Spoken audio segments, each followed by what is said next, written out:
There. So you want to know how you can simply go ahead and withdraw money from PrizePicks? Well, this is going to be the only video that you'll ever need to watch on the internet. So with that being said, let's get straight into the video.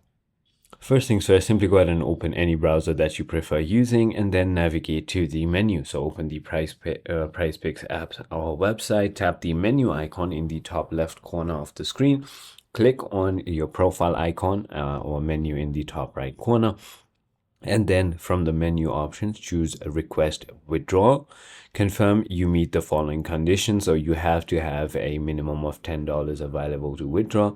You have used your deposited fund at least once in a lineup, 1x playthrough, and then your account is fully verified. So that is about it. Then you can select an approved payment method you've used for previous deposit, and that is it. I hope this video clarifies everything for you. If it did, hit that like button and I'll see you on the next one.